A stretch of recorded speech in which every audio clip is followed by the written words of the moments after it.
बाबा का सबसे प्रिय दिन है सोमवार, शुक्ल पक्ष। और भूमि कौन सी है? काशी विश्वनाथ की। यही वो भूमि है जिस भूमि पर कुबेर ने बैठकर 10,000 वर्षों तक तपस्या की थी, कठिन तप। और तपस्या करने के बाद बाबा ने उसको कुबेर का पद दे दिया था। तो ये तो सतयुग की कथा है, क्या उसके भी बहुत पहले की। कहते हैं जितना 10,000 वर्षों तक तपस्या में सतयुग में करनी पड़ती थी, कलयुग में बिल्कुल नगण्य मात्र करनी पड़ती। तो नंदीश्वर ने कहा, प्रभु कुबेर ने तो 10,000 वर्षों तक तप किया, तब कहीं जाकर आपने उसको कुबेर बनाया। किंतु नाथ, कलयुग में कोई इतने वर्षों तक जीवित ही नहीं रहेगा। महादेव कह रहे तो कलयुग के जीव को थोड़ी 10,000 वर्ष तक तपस्या करनी पड़ेगी। तो बोले यदि मृत्युलोक का जीव भगत यदि एक दिन भी काशी का वास कर गया ना, तो जो संपत्ति मैंने कुबेर को देकर रखी है नंदी, वही संपत्ति में उस एक दिन के काशी वास करने वाले को प्रदान कर। क्या एक दिन वाले को बाबा कुबेर बना देते हैं?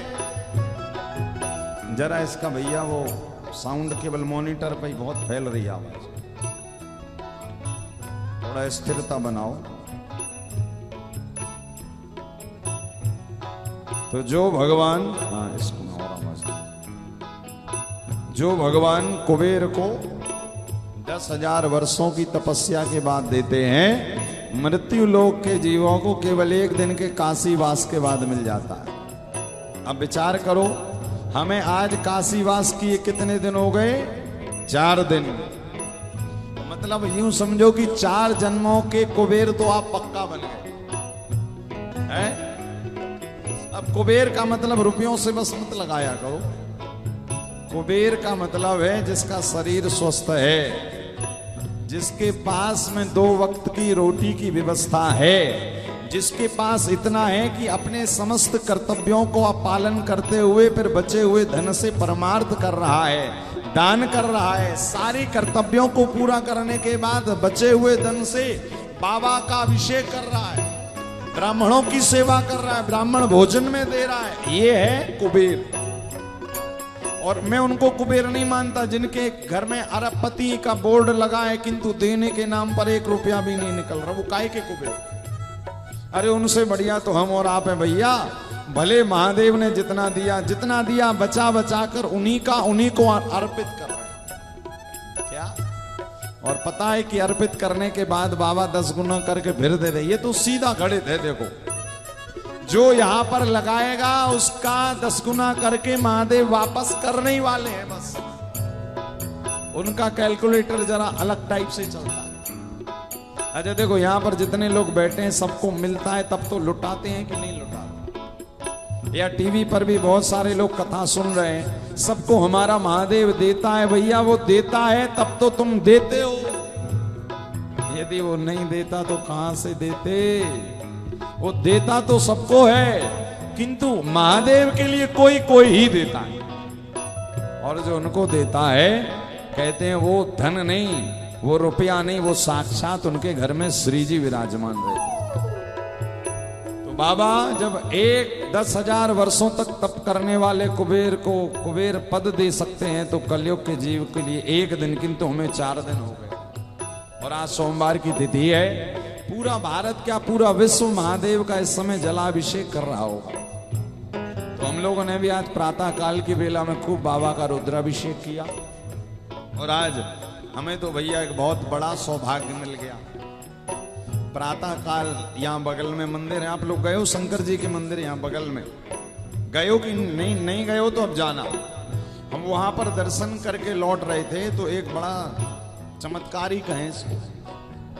कहते हैं चमत्कार बताने नहीं चाहिए, किंतु सब आप अपने वाले हो तो आपके साथ शेयर कर दे रहे हैं। हम जब गए यहाँ पीछे शिव जी के मंदिर, तो वहां पर हमने बाबा का दर्शन किया। बाबा बड़े सुंदर। तो मन में भाव आया कि कोई ना कोई सिद्ध जगह तो पक्का होगी, क्योंकि जो जगह जो स्थान सिद्ध होता है वहां अंदर अपने आप एक ऊर्जा जागृत हो जाती कि स्थान सिद्ध है। तो हम सोच रहे थे कि ये कोई बता देता हमें कि इस स्थान की महिमा क्या है, ऐसा हम सोच रहे थे। तो उसी समय पर अब हमने तो नहीं बताया, वहां पंडित जी बैठे थे कि हम यहाँ बगल में कथा कर रहे हैं। तो हमारे साथ में जो गए थे उन्होंने कहा महाराज जी यहाँ बगल में कथा कर रहे हैं।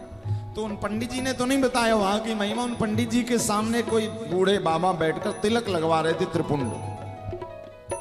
तो उनका जब त्रिपुंड लग गया, वो सब बातें सुन रहे थे, तो उन्होंने हमारा हाथ पकड़ा, बोले महाराज जी सुनो, आप कथा कर। तो हमने कहा बगल में कर रहे हैं बाबा जी कथा। बोले ये जिस स्थान पर आप खड़े हो ना, इन महादेव को रोहितेश्वर महादेव कहा जाता। हमने कहा अच्छा वो क्या, कौन है? बोले इसी स्थान पर राजा हरिश्चंद्र के पुत्र रोहित को सर्प ने काटा था और इन्हीं महादेव ने प्रकट होकर फिर उस रोहित के प्राणों की रक्षा की थी। वही रोहितेश्वर महादेव हैं, ये वही स्थान है। तो हमने कहा मतलब हम कथा बहुत अच्छी जगह कर रहे हैं। बोले बड़ी दिव्य जगह, यहाँ बगल में एक सरोवर भी है। बोले अनादि कालों से वो सरोवर है और उसी से शिवलिंग फिर यहाँ पर स्वयंभू शिवलिंग स्थापित किया गया।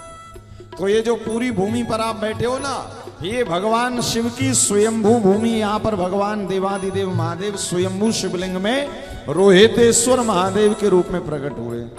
बोलो रोहितेश्वर महादेव की जय हो।